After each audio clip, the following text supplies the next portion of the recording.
আগুনের মধ্যে আল্লাহ জান্নে বসাইছে, সেমনি হযরতে আল্লাহরে ঈসা নবীর উম্মতকে আল্লাহ পাথরের মধ্যে এমনি জিকির করাইছে।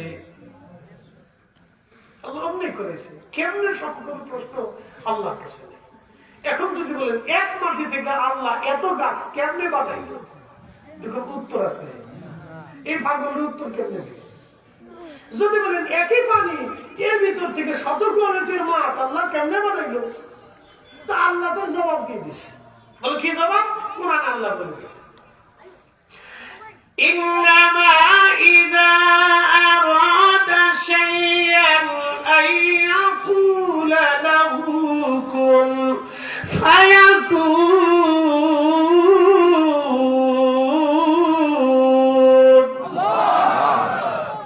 আল্লাহ শুধু ইচ্ছা করে সৃষ্টি করার, আল্লাহ বলেন কুন ফায়াকুন।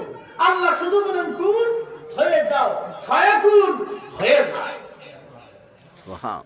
আল্লাহ শুধু বলে কুন হয়ে যাও, ফায়াকুন সাথে সাথে হয়ে যায়। এখন কেমনে হয় কোনো ব্যাখ্যা নেই। আল্লাহ স্রষ্টা, কেমনে বানায় আল্লাহ জানে। কি কথা ঠিক আছে না ভাই? আমার চোখের আলো কে দিছে? এখন আমি যদি বলি যে ভাই আপনার চোখের আলো আল্লাহ কেমনে দিল, এই পাগল কেমনে বুঝাবে যে কেমনে দিল? তুমি তো নিজেই দেখতেছো, তো যেমনি তুমি যা দেখো আমি অমনি দেখি, তো আল্লাহ তোমার যেমনি দিচ্ছে আমার অমনি দিচ্ছে। কথা ঠিক আছে না? সেই পাগলের কোনো উত্তর নেই। ঈসা রূহুল্লাহ আলাইহিস সালাম আল্লাহ বলে, ইয়া রাব্বি, ইয়া রাব্বি, তোমার এই বান্দা 400 বছর ধরে পাথরের ভিতরে ইবাদত করে, গ্রামহীন কোনো গুনাহ নাই, শুধু নেক। এর চেয়ে কি দামি বান্দা তোমার পৃথিবীতে আছে? আল্লাহ বলে হ্যাঁ আছে। বলে তারা কারা? বলে তারা আমার আখিরি নবীর উম্মত। আমরা একসাথে বলেন কারা? কারা?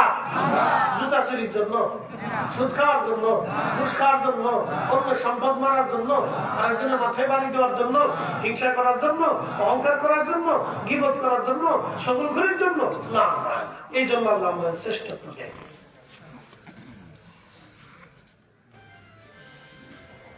আল্লাহ বলেন, ঈসা আলাইহিস সালাম বলেন, আল্লাহ কেন?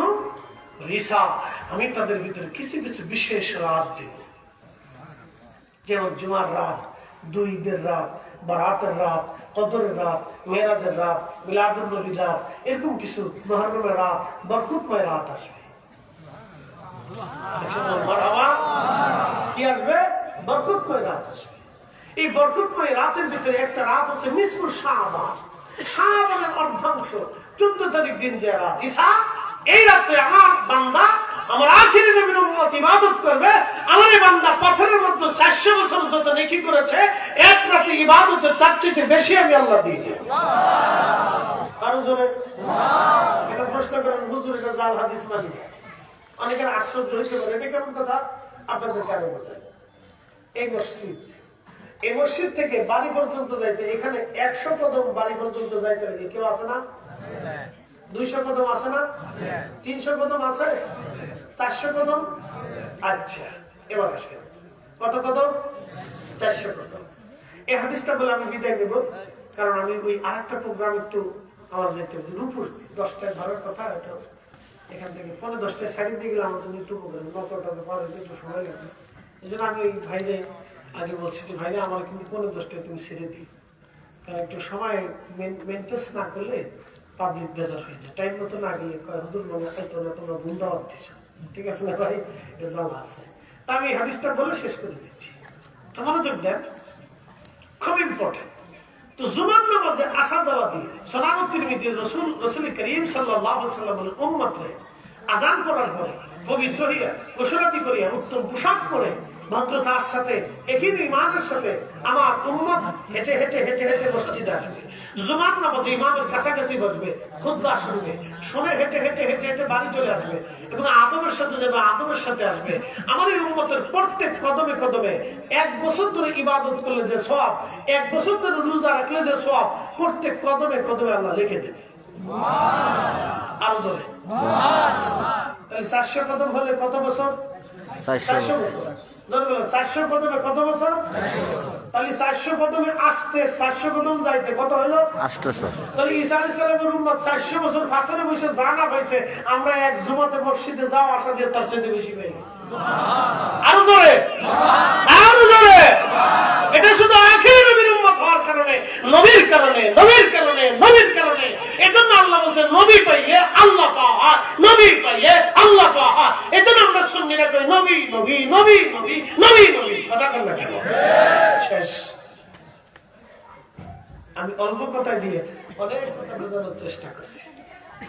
উপস্থিতি এগুলো আমাদের ইমানে কিনে বদ্ধমূল লিখে আমলে পরিণত করবে, আমলে পরিণত।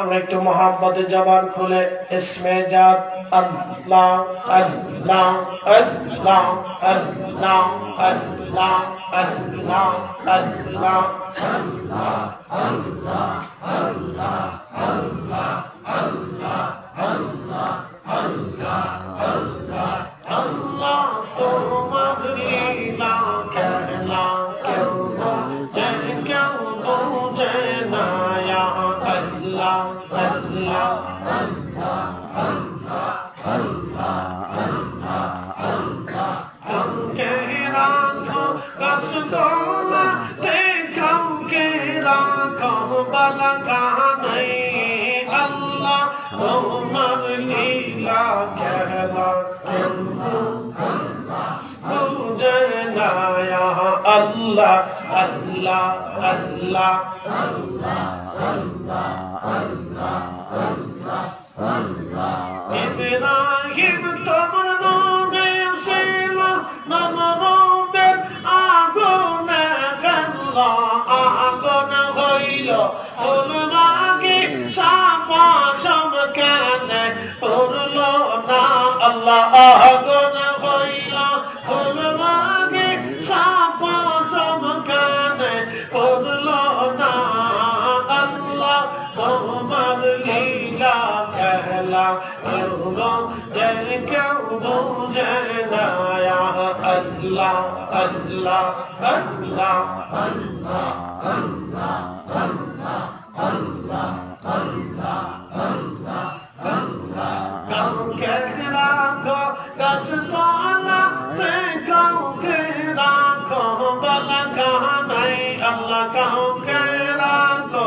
গাছতলাতে কাউকে রাখো বালাগানাই আল্লাহ তোমার লীলা খেলা কেউ বোঝে কেউ বোঝে না ইয়া আল্লাহ আল্লাহ আল্লাহ আল্লাহ আল্লাহ ইউনুস তোমার নামে ছিল আসে তারে গিলে ফেললো মাছের পেটে রইলেন ইউনুস আজব গানে হইল না আল্লাহ তোমার লীলা খেলা কেউ বোঝে কেউ বোঝে না ইয়া আল্লাহ আল্লাহ আল্লাহ আল্লাহ আল্লাহ কাউকে রাখো গাছতলাতে কাউকে রাখো বালাগানায় আল্লাহ কাউকে রাখো গাছতলাতে কাউকে রাখো বালাগানাই আল্লাহ তোমার লীলা খেলা কেউ বোঝে কেউ বোঝে না ইয়া আল্লাহ আল্লাহ আল্লাহ আল্লাহ নারে তাকবীর, নারে রিসালাত, নারে রিসালাত। বিশাল হুজুরের আগমন, বিশাল হুজুরের আগমন। নারে তাকবীর, নারে রিসালাত। হযরত মাওলানা আবু রাসূল মুহাম্মদ সাহেবের খন্দকার পীর সাহেবের আগমন।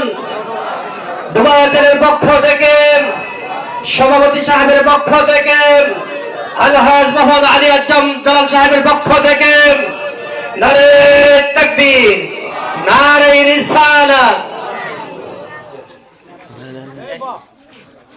সকল বলে আলহামদুলিল্লাহ।